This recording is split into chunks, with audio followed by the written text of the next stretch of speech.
abịa na oge ọbụna na bekee enwere seasons: raining season, dry season, harmattan period. A na-enwekwa abịakwa na ụdị ihe ndị anụ a na-enwekwa ya na earthquake na lightning. So anyị ga-eleba ha anya n'asụsụ Igbo. Nke mbụ anyị ga-eleba anya bụ raining season. Raining season ya na-akpọ n'asụsụ Igbo bụ udu mmiri. N'oge udu mmiri anụnwa ka a na-enwe mmiri ozuzo, rain, mmiri ozuzo. N'oge anụnwa ka ndị ọrụ ugbo ji akọ n'ihe n'ala. Ndị ọrụ ugbo bụ farmers. Oge a ka ha ji akọnye ihe n'ala. Oge a ka mmiri na-ezo nke ukwuu. Udu mmiri na-amalite na ọnwa April wee ruo n'ọnwa Ọktoba. Oge a ka na-enwe oge udu mmiri. Ọ na-amalite n'ọnwa April, oge nzogido wee ruo n'ọnwa Ọktoba.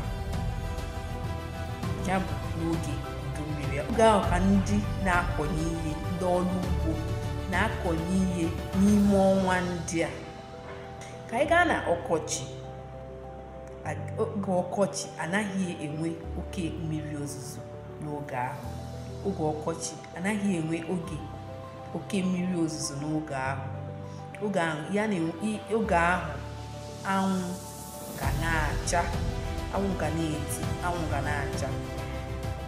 Na oge ahụ anaghị akọnye ihe ọbụla, ihe ga na-ekpo ọkụ.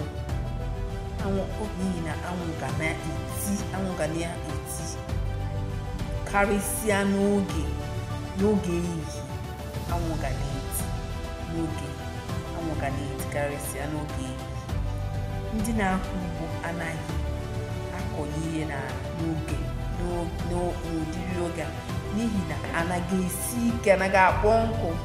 Maka gịnị? Ọ bụ oge ọkọchị. Okpomọkụ ga-adịrị nne n'oge anụnwa. A na-enwekarị ọkọchị n'ọnwa Nọvemba. Ọ na-amalite n'ọnwa Nọvemba ruo n'ọnwa Maachị. Ọkọchị a ka a na-enwekwa ihe a na-akpọ oge ụgụrụ, harmattan period. Oge ụgụrụ a na-amalite na ngwụcha Nọvemba wee ruo na Jenụwarị.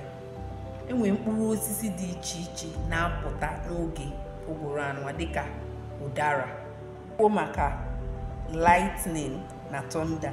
Ihe a na-akpọ thunder n'asụsụ Igbo bụ egbe igwe. A na-ahụkarị nke a na mmiri chọrọ izo. Ya na lightning, ihe a na-akpọ lightning n'asụsụ Igbo bụ amụma mmiri.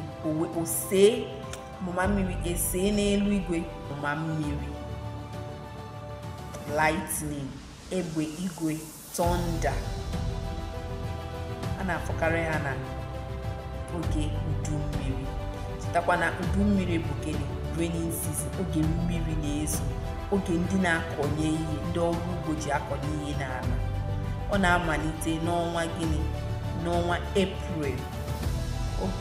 N'ọnwa April ruo n'ọnwa Ọktoba. Dry season, oge ọkọchị. Anaghị enwe oge udu mmiri. Ebe niile ga na-ekpo ọkụ. Ọ na-amalite n'ọnwa Nọvemba ruo n'ọnwa Maachị. Na oge ọkọchị a ka a na-enwe oge ụgụrụ. A na-enwetakarị n'ụgụrụ anụnwa na ngwụcha ọnwa Nọvemba wee ruo na Jenụwarị.